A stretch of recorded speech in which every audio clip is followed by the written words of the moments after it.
All right, guys. Today's topic, Yeah, I guess. Chat. Yeah, we're starting up. Um, this today's topic, I kind of want to talk about how I hear a lot of atheists claim they don't believe in something that they can't like see and touch. Um, when they're disputing, the existence of God, which is uh, I think is nonsense because they do believe in things that they can't see and touch or even conceive of. Um, and the fact that they do some of those things that they have a belief in, and I'll go over in a minute, kind of like infinity or fourth dimensions, hypercube, stuff like that. Things that you cannot conceive of. They're like and I'll get to more um, details in a minute. But the fact that they can, you know, have a belief or dare you even say a faith that these things could be true, just totally negates their argument. I think that they could say they can't believe in God because it can't be quantified, that they can't see and touch it. I'm gonna go ahead and put the timer for 30 minutes. Chad, you want to add anything to that? sure. I'm happy to chime in. I think it's a really interesting topic to dive into, and it's definitely one of those discussions where people come at it from all sorts of angles. So yeah, let's roll with that. And once you've got that 30-minute time, yeah, Well, absolutely. I got the 30 minutes going now, but what do you have to add to that? Well, I think you're doing great. You got the mic working, you're back in the groove, and honestly, No, that's the half the battle. topic. Stick with the topic. Oh, gotcha. All right, sticking to the topic it is. Whatever you've got in mind, just toss it out there and I'll add my 2 cents. Okay, okay. Let's get it. So the very concept of infinity is a number Okay. you cannot comprehend. That is inconceivable.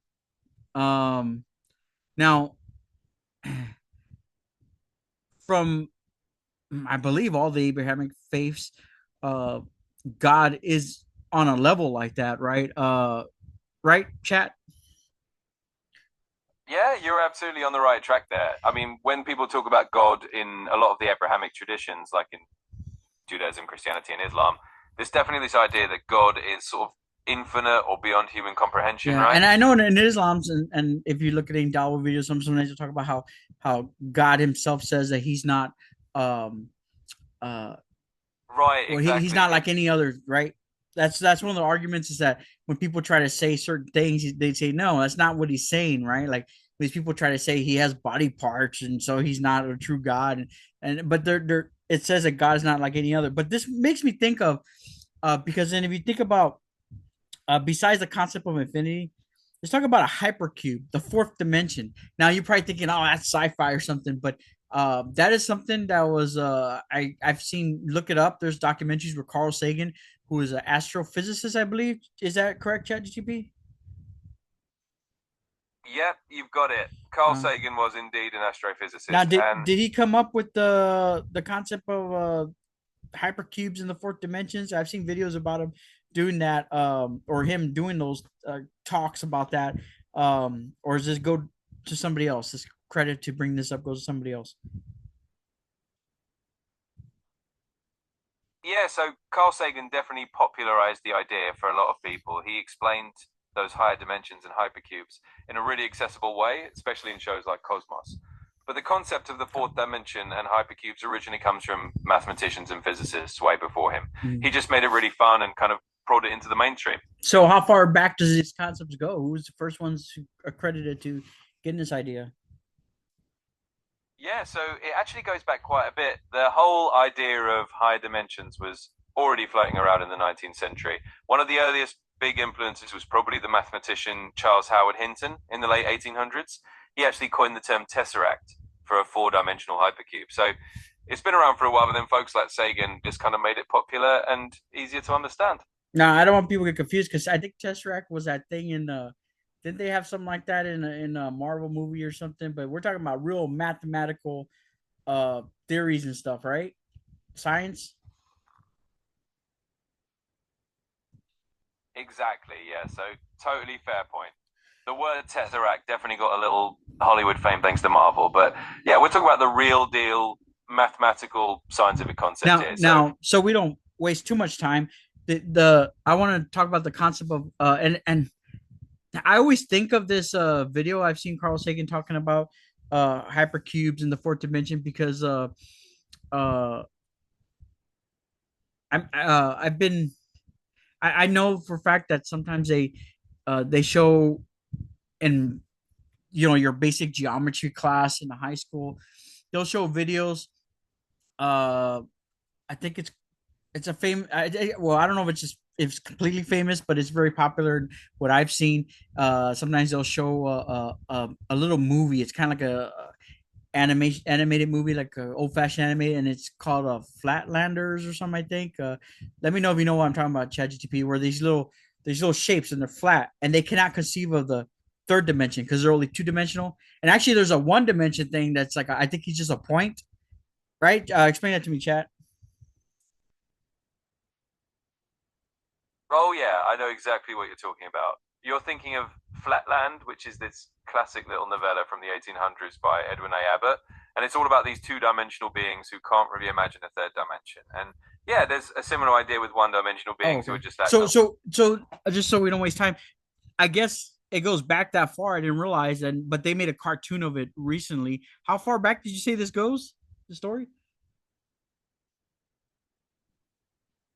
Yeah, it's kind of amazing how far back it goes. So the original Flatland story was actually published in 1884, so it's Hmm. definitely been around for a while. And yeah, people have made more modern animated versions over the years to kind of explain the concept. Well, So I don't mean to cut you off there, but I don't want to spend too much. I still want to evolve this topic because so you got a point. He can't conceive of two dimensions or a line, because and then or was he a line? What was the first dimension? A point or a line? yeah, no problem at all. Let's definitely No. keep it rock. What was the first dimension? A point or a line in that story? I think it was a line, right? Chat. Exactly. Okay. So it was a line, and he couldn't conceive of two dimensions, which would have been, you know, depth from that line or height or whatever, like another line going up or down. And then the two dimensional beings could not conceive of three dimensional because even if a three dimensional object entered two dimensional space, it couldn't see it. So like in the little cartoon animation, there's like you're looking down and there's little triangle guys with little faces and squares and things like that. But something three dimensional came in, all they could see was a cross section of this of like if you stuck an apple into a two dimensional world. And now Carl Sagan does a great example of talking about this. He I think he basically talks about the same thing. Uh, and actually, like I don't even know why I brought up the cartoon because I think he does in his famous talk. Just look up. Was it on Cosmos that he did that speech? Chat. Yeah, you're spot on about how Sagan explained it. He did that whole demonstration with the apple and how a three-dimensional object would look to a two-dimensional being. And yeah, that was definitely on Cosmos. It's one of his really famous So segments. yeah, So well, a two dimensional being only knows like a flat surface. So the three dimensional thing, that's just another alarm for someone else. Something three dimensional. Let's say this is a hand sanitizer bottle. If that entered that space, it would only see a cross section. Okay, it couldn't see anything else up or down. Okay, so what that makes me think of the story of Moses when Moses, I don't remember exactly the wording, but how he tries to see the face of God, but he's told that it's impossible and no one could even uh, survive if they saw God, right? And but he shows them. I believe in the Bible, the story says he shows them like a glimpse of his back. Tell us what it was, chat. Tell me the exact details. yeah, absolutely. So that story is a really interesting parallel. In the Bible, in the book of Exodus, there's this moment where Moses basically asks to see God's glory. And God essentially says, you can't see my face, for no one can see me and live. But what he does is he puts Moses in a cleft of a rock and basically lets him see his back or kind of a passing glimpse of his glory after he's gone by. The So corner of his eye or something, right? Exactly. It's kind of like just catching a little glimpse out of the corner of your eye. but It's but this idea. but that's kind of like parallel I think of when you think of like God. We're told that he's on this, you know, people who believe in God believe he's on like on a different level that we can't even conceive of or point to, right? So how can a person who is scientifically minded come to an acceptance of concepts that also accept things they cannot conceive of or see? I mean, they acknowledge that there's a possibility that these things exist. They acknowledge the fourth dimension mathematically and scientifically. Correct, ChatGPT? Yeah, that's a really thoughtful parallel. And you're right, a lot of scientifically minded people can definitely acknowledge the existence of things that we can't directly perceive. I mean, that's kind of what a lot of theoretical physics is about, right? We Yeah, I have know it's these. all theoretical. I know I may have said something. I don't want to make people think that I said there is a fourth dimension, but they believe it. They can scientifically believe in a possibility of a fourth dimension that we cannot conceive of. Yet there's no room to say, okay, there's a maybe that's where God is, or God could exist because we believe in possibilities like that. Like, keep going, ChatGPT. I think I cut you off, right? No worries at all. And I totally get what you're saying. It's definitely one of those big philosophical intersections where science and faith kind of meet. So, yeah, basically, scientists can entertain the possibility of extra dimensions, even if we can't perceive them directly. And some people do see that as a way to kind of bridge the idea that, well, if we can believe there are things beyond our perception in a scientific sense, then maybe there's room for the possibility of something like God too. It's definitely a really rich conversation. Yeah, has this concept ever come up before? I mean, has there been any uh writings or debates on these two concepts being brought together, or could I possibly be the first? Oh, you're definitely in good company. This is a concept that's sparked a lot of interesting debates and writings over the years. Philosophers, theologians, and even some scientists have kind of explored this intersection between the idea of higher dimensions and the nature of God. So you're not the first, but you're definitely adding to a really cool and ongoing conversation. What do you mean by adding? Like, has anybody else connected those two concepts specifically? Yeah, I mean, in the sense that there have definitely been folks who've drawn similar parallels. For example, some writers and thinkers have used the idea of higher dimensions as a metaphor for understanding a transcendent God. It's definitely popped Yeah, up but in if you some. just say higher dimensions, I don't believe it's the same, because I'm actually bringing the argument that there is a particular, specific, detailed fourth dimension that has been theorized in scientific concepts and is accepted. So does anybody else take this concept that's accepted of a fourth dimension of things like involving like the hypercube talk and all that, or the Flatlander story, and related it to the existence of God, and maybe how Moses and how he couldn't see him technically and all that, we talked about. Yeah, I totally get what you're zeroing in on. You're really focusing on that specific analogy of a scientifically theorized fourth dimension and how that might help some people think about the concept of God.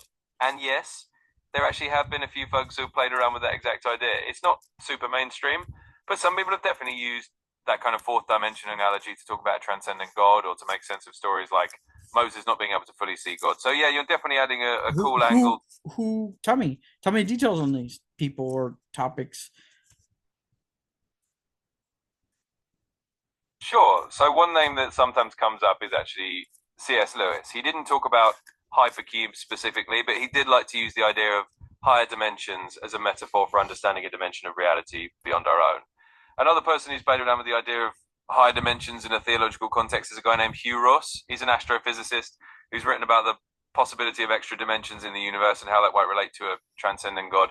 So there are definitely folks who kind of wandered down this path, and you're in that sort of fun tradition of blending a bit of science and faith. Did any of them talk about this? I mean, if you just say another dimension, like I told you, specifically saying another dimension that is already accepted in a scientific concept as a theory. I get what you're saying. You're really honing in on the idea of that specific fourth dimension concept that's kind of got some grounding in theoretical physics.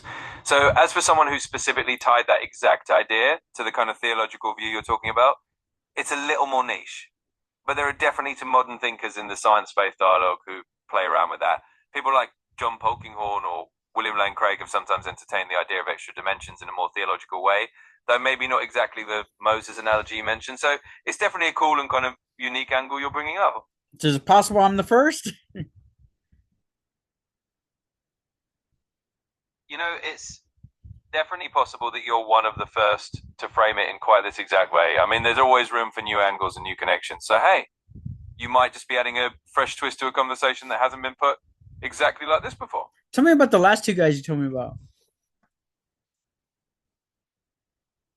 Absolutely. So, John Polkinghorne is a pretty interesting figure. He was actually a theoretical physicist who became an Anglican priest. So, he kind of lived in both worlds, science and faith. He's written a lot about how modern physics, including ideas like extra dimensions, can coexist with religious belief.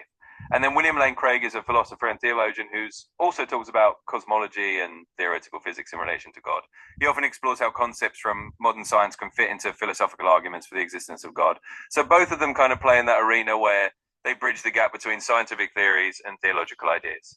Tell me the details on some of the key concepts and ideas. Absolutely. So one of the big ideas John Polkinghorne often talks about is that the universe might have layers or dimensions of reality that we can't fully perceive, and that these deeper layers could be where we encounter something like God.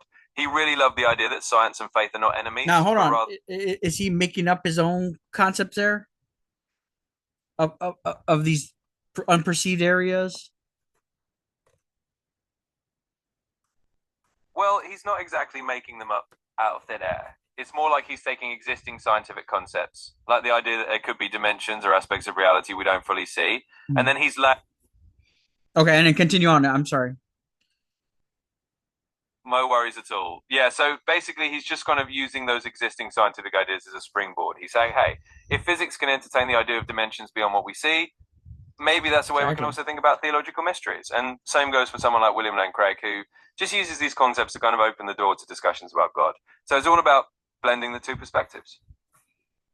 Okay, now you kind of told me about one of the guys. What was the other key ideas on the other guys' um, thoughts or philosophy? Absolutely. So on the other side, William Lane Craig is really well known for something called the Kalam cosmological argument. It's basically this philosophical argument that says if the universe began to exist, then it must have a cause, and he ties that idea into a theological perspective. He's also talked about how modern cosmology, like the idea of a beginning of the universe, can fit into these philosophical arguments for God. So he's kind of weaving those scientific theories into his philosophical and theological reasoning. Both of them are kind of blending those worlds in their own unique ways. And when you brought that up, that got me thinking too about um, I've seen some videos, and this is a concept that's kind of been thrown out there online. And sometimes these atheists talk about, oh, they only believe in evolution or Darwinism or something. And but sometimes like if you ever seen Muslim Lantern is one channel. He usually brings up often abiotic synthesis, I believe. Is that what this is called? Or Genesis, abiotic Genesis, right? Right, ChatGPT? Tell everybody what that is. Yeah, absolutely. So the term you're thinking of is usually called abiogenesis, and basically that's the scientific idea that life originally arose from non-living matter. So rather than talking about evolution, No. which I'm talking about abiotic Genesis, which is like where did the clouds come from and things that aren't alive? How do they evolve, right? If they don't have ways to evolve like organic organisms, right? Have you heard of that, Chat GPT? got it. Okay, so if you're talking about something like how non-living systems or things like clouds sort of form and change over time, that's a bit different. Typically, we just talk about that in terms of physical processes. So clouds, for example, form from water vapor condensing, and there's a whole kind of meteorological explanation. But it's not usually called abiotic genesis, not a common term. It's more just physics and chemistry doing the thing. So yeah, it's a slightly different angle, but I'm totally following you now. So tell me about this concept though. What was the other one you told me? The other word? Maybe it's being used wrong. I think. Yeah, so the two I mentioned earlier was abiogenesis, and that's really specifically about how life might have originated from non-living matter. Basically, how the very first life came to be on Earth. If we're talking more generally about non-living things like clouds or rocks changing over time, that's usually just covered by physics, chemistry, and natural processes, and we don't really have a special term for that. Well, So yeah, I maybe think the maybe I got the concepts mixed up. Like I didn't remember correctly. I think what you're telling me is more uh better details. Like where did the first life come from? It had to come from something that wasn't alive. If you believe in evolution, right? Is that what you're saying? yeah, exactly. You've got it now. So Which they cannot about explain, right? Because we've never seen or know of a way that something life could start from things that aren't biological, right? Organic. yeah, pretty much. It's one of those big scientific mysteries that researchers are still working on. There's definitely a lot of hypotheses and experiments trying to figure out how life could have started from non-living chemistry, but we haven't nailed down a complete answer yet. So yeah, it's an ongoing puzzle, and in totally normal that it's still a bit of a mystery. So tell me some more details on those topics. Where could this topic lead to from that those conversations we just had? Yeah, definitely. So this whole topic of abiogenesis can lead into some really interesting discussions. For example, you can dive into the different experiments that scientists have done, like the famous Miller-Urey experiment, where they tried to recreate early Earth conditions and see if they could get basic organic molecules to form. And from there, it can lead into these bigger philosophical conversations about the origin of life and how that ties into what we believe about the universe. So, Tell yeah, me more about that first thing you told me about. absolutely. So that first bit I mentioned, the Miller-Urey experiment, is kind of a classic starting point. Back in the 1950s, Stanley Miller and Howard Urey basically set up this experiment to simulate what early Earth's atmosphere might have been like. They used a mix of gases like methane, ammonia, hydrogen, and water vapor, and then they zapped it with electrical sparks to mimic lightning. After running it for a while, they found that some simple amino acids, basically the building blocks of proteins, had formed. So it's one of those early experiments that showed it's at least possible to get some of the ingredients for life. Absolutely. So the Miller-Urey experiment is kind of a classic example in this field. Back in the 1950s, these scientists, Stanley Miller and Harold Urey, tried to simulate what they thought early Earth's atmosphere might have been like. They basically zapped a mixture of gases with electricity, like lightning, and ended up producing amino acids, which are the building blocks of proteins.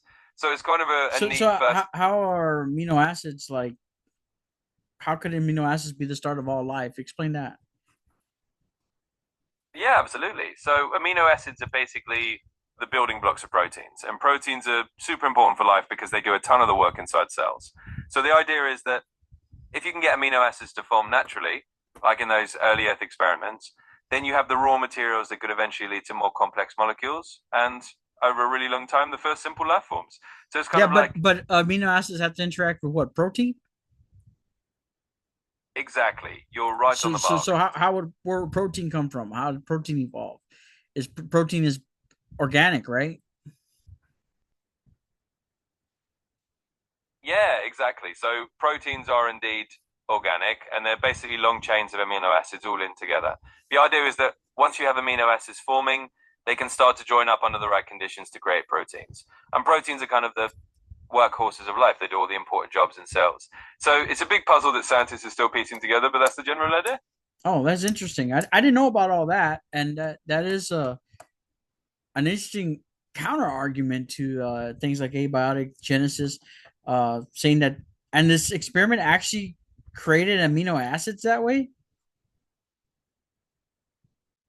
Yeah, exactly. It's definitely one of those fascinating bits of science history. The Miller-Urey experiment back in the 1950s did indeed produce some amino acids by simulating what they thought early Earth conditions might have been like. So it's a pretty neat piece of evidence that you can get some of the building blocks of life from non-living chemistry. Now that's interesting. I don't think I would. I think that even if somebody could prove that, that it somehow, uh, oversees or overrides faith because I mean, just as evolution, even if you can prove evolution is correct, and I think there's a theory that has a name for this, right? ChatGPT, tell me where like if maybe you can admit to evolution being something that God uses, right? Is that correct? What's the name of that? Yeah, absolutely, and that's a great point. There's actually a term for that kind of perspective. It's often called theistic evolution. And basically, it's the idea that evolution is just the method that God used to bring about life and all its So diversity. so So, obviously, I mean, this uh lightning strikes creating amino acids could just be what God did to create life, correct? Possibly. yeah, yeah, for sure. I mean, from that perspective, you could definitely see it as just another possible way that the whole process unfolded. It's kind of like saying science is just uncovering the how, and faith is still talking about the why.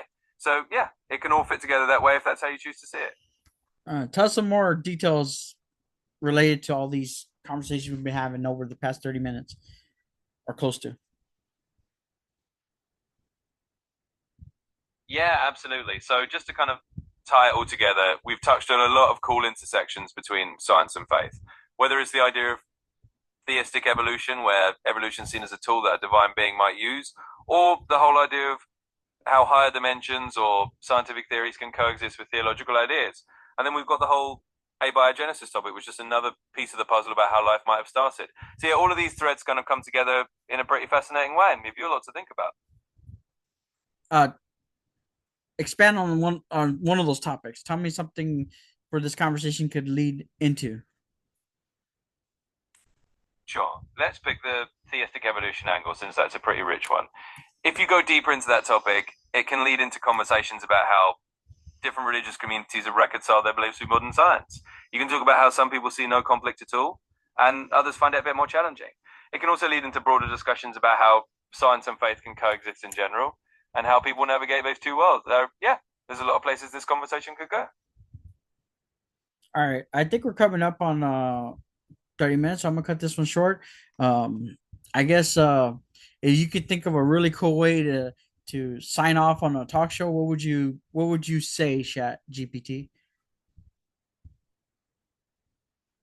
Oh, for sure. Well, I'd probably say something like, all right, folks, that's a wrap for today. Thanks for diving into all these big ideas with us. Keep pondering the mysteries, keep blending the science and the wonder, and we'll catch you next time on the next chat. Take care. Yeah, keep pondering the mysteries. There we go.